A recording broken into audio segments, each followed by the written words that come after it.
Olá, tudo bem? Eu estou aqui na antiga cidade de Pérgamo para falar para você sobre o maior inimigo da esperança. E estou aqui bem perto desse templo dedicado a Zeus, um deus pagão. Aqui acontecia muitas coisas impressionantes. Uma delas, eles usavam uma serpente viva como parte do culto pagão. Pérgamo representa o período dos compromissos, o período em que eles uniram cristianismo com paganismo. Foi a fase em que a verdade foi jogada por terra, onde os homens usados pelo inimigo mudaram a verdade de Deus em mentira. Para você ter uma ideia, Pérgamo representa uma fase em que o inimigo entra para valer no seio do cristianismo. O que ele não conseguiu em Éfeso, nem em Esmirna, ele passa a conseguir em Pérgamo. Imagina quanta coisa importante tem nessa carta que Jesus manda a Pérgamo. Um dos versículos, ele diz o seguinte: eu sei onde você habita, que é onde está o trono de Satanás. E tem muito mais sobre Pérgamo.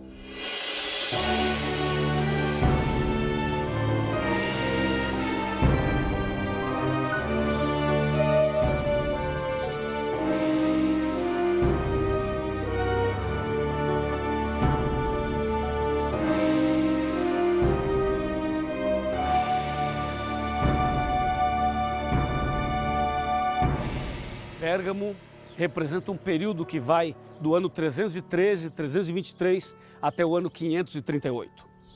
Esse foi um período de alianças, em que a igreja cristã fez concessões políticas e também com o paganismo. Houve uma mistura de cristianismo e paganismo, entende? E isso foi muito mal para a igreja cristã. Essas alianças levaram a igreja a fazer concessões e Constantino o Grande, imperador de Roma, juntamente com o bispo Eusébio, eles fazem um decreto e propõem a mudança do dia de guarda do sábado para o domingo. Isso aconteceu no ano 321, ano que faz parte exatamente do período de Pérgamo, a terceira fase da igreja cristã. Ao ler a carta que Jesus escreveu a Pérgamo, ele começa logo dizendo o seguinte: assim escreve aquele que tem a espada afiada de 2 gumes, mostrando que a palavra de Deus deve ser o guia seguro para os filhos de Deus. A espada afiada de 2 gumes representa a Bíblia, o Velho e o Novo Testamento. No verso 13, ele fala: eu conheço vocês e sei que o lugar que vocês estão é onde está o trono de Satanás. Exatamente aqui onde eu estou, nesse templo pagão, representando assim o trono do inimigo, o trono de Satanás. Ocorre o seguinte, que no próprio verso 13, Jesus diz assim: mas aí tem pessoas fiéis que não negaram a minha fé, que mantiveram os princípios da palavra de Deus. Então sempre existiu um povo fiel. Mesmo diante dessas tribulações todas, nós destacamos aqui o verso 14 e o verso 15. Especialmente o verso 15 mostra claramente que o que a igreja de Éfeso, a igreja apostólica, a igreja primitiva, fez, a igreja de Pérgamo não fez. Ou seja, Éfeso rejeitou os nicolaítas e Pérgamo aceitou os nicolaítas. Em outras palavras, foi no período de Pérgamo que Satanás estabeleceu definitivamente o seu trono, estabeleceu definitivamente a sua igreja. Ou seja, a igreja que aparece em Apocalipse 17, ela foi estabelecida, fundada, ela começou nesse período de Pérgamo. E essa mensagem de que tem o trono de Satanás no período de Pérgamo, significa que mais na frente o inimigo iria golpear, iria jogar a verdade por terra. O que mais a Bíblia fala sobre Pérgamo?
livro de Atos, no capítulo 20, versos 29 e 30, diz assim: Eu sei que depois da minha partida, entre vós penetrarão lobos vorazes que não pouparão o rebanho, e que dentre vós mesmos se levantarão homens falando coisas pervertidas para arrastar os discípulos atrás deles.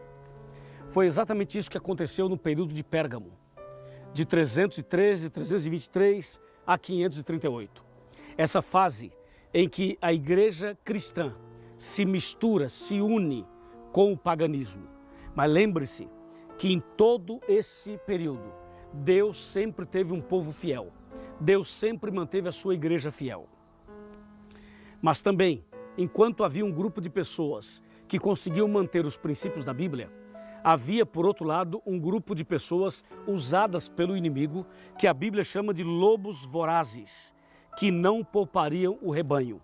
E você sabe, Pérgamo representa exatamente essa fase, em que eles começam a mexer na santa lei de Deus, em que começam a trabalhar de forma maligna para mudar a verdade de Deus em mentira, como profetizou Daniel no capítulo 8. Daniel capítulo 8, verso 12, usa uma expressão muito forte, e eu quero chamar a sua atenção para essa expressão usada por Daniel, o profeta. No capítulo 8 do seu livro, verso 12, claramente a palavra de Deus diz: o exército lhe foi entregue com um sacrifício diário por causa das transgressões, e deitou por terra a verdade, e o que fez prosperou. Então você percebe que a profecia já anuncia que no futuro alguém lançaria a verdade por terra e iria prosperar. O que significa isso? Que a verdade de Deus sofreria um atentado, sofreria um ataque, e esse ataque daria certo. Muitas pessoas aceitariam e seguiriam essa mensagem deturpada e prostituída. Quando você vai para Daniel 7:25, você encontra essa mesma afirmação de uma maneira bastante contundente. Está escrito assim: proferirá palavras contra o Altíssimo, magoará os santos do Altíssimo e cuidará em mudar os tempos e a lei. Então esse texto, que se aplica não só a Pérgamo, como também a Tiatira, mas também a Pérgamo, mostra claramente que Satanás já estava preparando o terreno para mudar a verdade em mentira. Em Romanos capítulo 1, verso 25 está escrito: eles mudaram a verdade de Deus em mentira, adorando e servindo a criatura no lugar do Criador, o qual é bendito eternamente. Amém. O apóstolo Paulo está se referindo ao paganismo aqui, mas isso também aconteceu com o cristianismo em Roma. E eu convido você a ir comigo até Roma.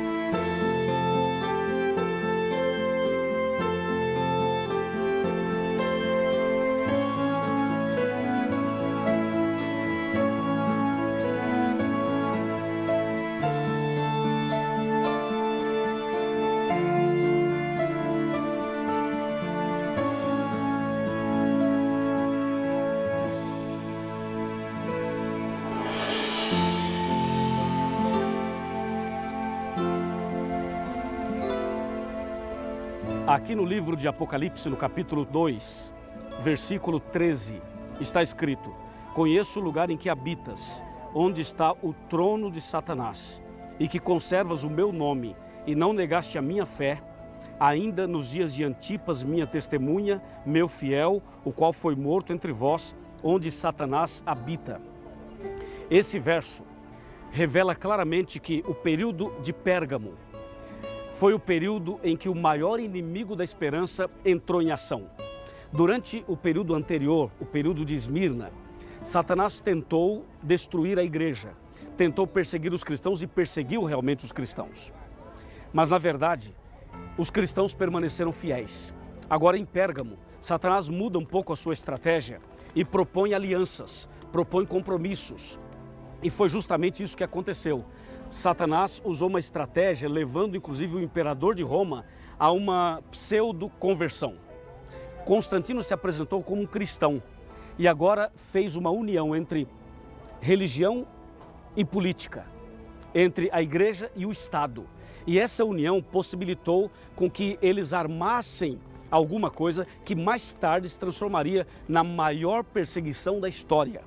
Ou seja, essa união entre igreja e Estado fez com que no ano 321 eles então decretassem o que seria, vamos botar entre aspas, uma lei dominical. Na verdade, foi um decreto mudando o dia de guarda do sábado para o domingo. O período de Pérgamo é o período em que a igreja romana começa a se organizar, em que os romanos começam agora a trabalhar de uma maneira religiosa, intencional, justamente com um propósito de dominar, de estabelecer as suas bases. Quando você vai para Apocalipse 17, você vê uma mulher, uma meretriz, que está sentada sobre a besta e que está adornada de ouros, pedras preciosas e pérolas. Essa mulher é símbolo da igreja romana. Então tudo isso está ligado com o período de Pérgamo. E o maior inimigo da esperança começa de uma maneira muito sutil a trabalhar para que as pessoas não percebessem que o mal estava entrando e penetrando no seio do cristianismo. E quando nós chegamos ao ano ali de 380, 381, então o movimento da igreja romana já é mais forte, entendeu? Bem mais forte. E termina esse período justamente quando o bispo de Roma assume o poder, assume o controle e finalmente dá início à supremacia papal. Aquilo que a gente chamaria depois do que é conhecido nas escolas, em todos os lugares, de Santa Inquisição.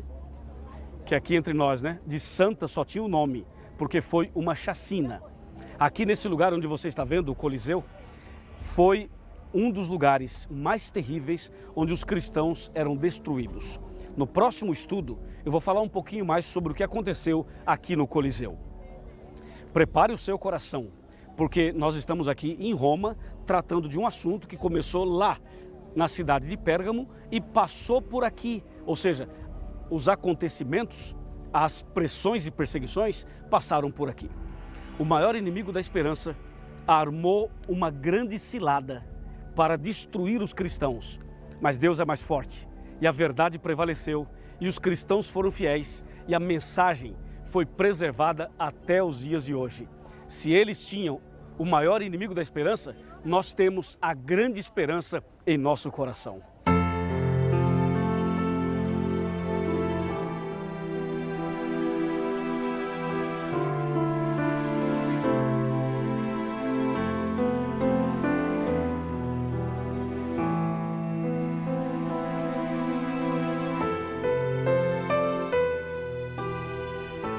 O estudo que fizemos hoje é realmente um estudo impressionante.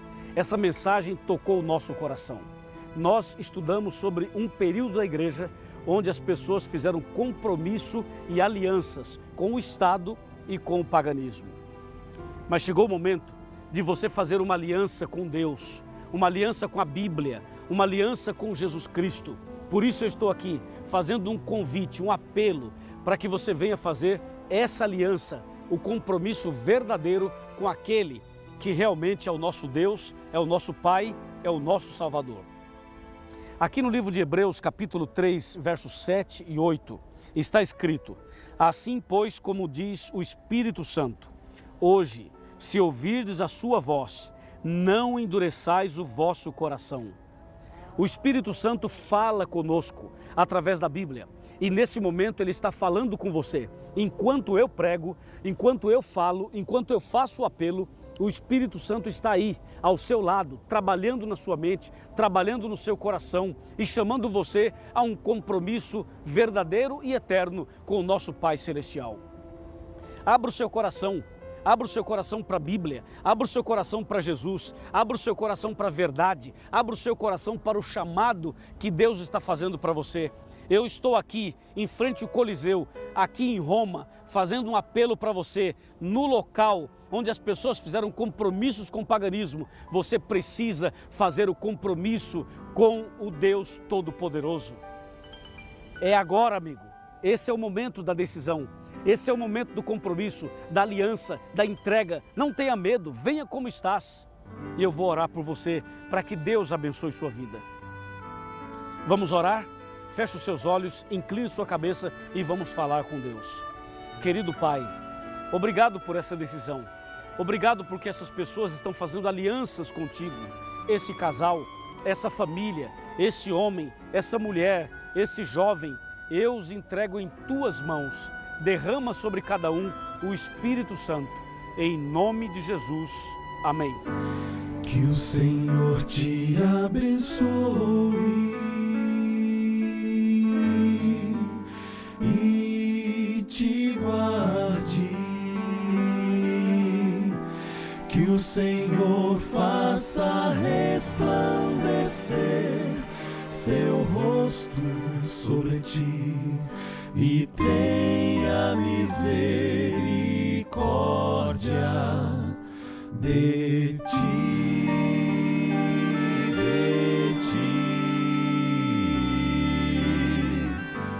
Que o Senhor sobre ti levante o seu rosto